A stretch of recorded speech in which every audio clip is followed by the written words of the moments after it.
kita lihat ucapan dasar Presiden berkaitan dengan Jil UMNO. Ini bahasa Arab, ramai orang tak faham. Jadi kalau diterjemahkan bahasa Melayu, kepimpinan pewaris UMNO.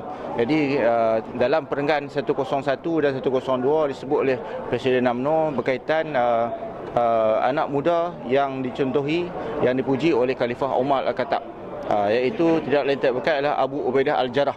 Jadi Abu Ubaidah Al-Jarrah ini juga dipanggil oleh Nabi Muhammad SAW sebagai Al-Amin gelarannya. Itu orang yang boleh dipercayai. Kenapa dia begitu? Kerana ada kisahnya.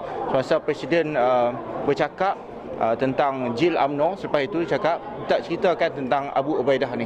Sebenarnya Abu Ubaidah ni adalah seorang yang sangat dipercayai oleh Nabi Muhammad SAW. Ketika ada satu tempat kaum Nasrani di satu tempat ini sedang berkonflik, maka mereka ini meminta kepada Nabi Muhammad SAW supaya diutuskan seorang wakil untuk ditenangkan tempat yang sedang kacau bilau ni. Jadi waktu itu Umar menganggap dirinya akan dipilih oleh Nabi Muhammad SAW untuk dipilih, tapi yang Umar tak dipilih. Jadi yang dipilih adalah Abu Ubaidah. Beliau pun merasa heran kenapa Abu Ubaidah dipilih. Tapi Abu Ubaidah bila diamanahkan untuk pergi ke tempat tersebut, mendamaikan tempat tersebut, Abu Ubaidah berjaya meredakan ketegangan yang berlaku. Dan selepas itu Abu Ubaidah diduga lagi. Dia diangkat sebagai ketua angkatan perang. Diberikan askarnya seramai 300 orang dan dibekalkan sekampik kurma melalui satu padang pasir yang luas. Dan bila melalui padang pasir ni, bekalan kurma ni habis. Mulanya dia agihkan segenggam pada askarnya. Kemudian tinggallah sebiji saja. Dan waktu sebiji ni, kurma ni diisap-isap oleh para sahabat pejuang-pejuang ni, dan mereka dengan tabah sekali berjaya menghabiskan laluan padang pasir yang ni. Ini kehebatan Abu Ubaidah memimpin ketika kesusahan dan ketabahan. Selepas itu ada lagi kisah Abu Ubaidah. Beliau juga yang bertanggungjawab ketika Nabi cedera waktu perang, yang menggigit besi yang kena pada Nabi, keluarkan besi ini menggunakan giginya sampai gigi yang sendiri patah, dan disaksikan oleh Abu Bakar As-Siddiq waktu ini.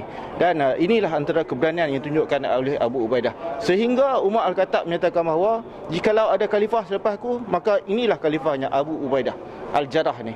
Dan Nabi Muhammad SAW pun menyatakan bahawa inilah pewaris kepercayaan umat akhir zaman. Jadi kita lihat bahawa di sini dalam konteks UMNO, kalau kita lihat Jil UMNO ni, bagaimana disebut oleh Presiden Parti bahawa dia ada beberapa kriteria. Orang yang berilmu dan mengamalkan ilmu. Bukan ilmu tapi tak amalkan. Orang yang ada integriti, orang yang tabah, bersifat golkar. Ciri-ciri ini ada pada contoh tadi Abu Ubaidah. Jadi kisah Abu Ubaidah ni boleh dibawa dalam pemimpin muda sekarang ni. Jadi untuk itu orang muda sekarang ni dia kena ikut konteks inilah. Acuan ni, kalau nak jawatan, nak tempat, dia kena berjuang, berkorban dan buktikan sesuatu. Barulah orang yang garang macam Umar Al-Khattab ni respect pada dia, hormat pada dia. Jadi disebabkan jasa dan pengorbanan, Umar respect. Bukannya tiba-tiba nak jawatan, itu tak boleh begitu. Jadi kalau ada kombinasi ni, orang yang berpengalaman, kombinasi antara Abu Bakar As-Siddiq dan juga Abu Ubaidah, menjadikan ketika itu Nabi Muhammad SAW kuat waktu itu.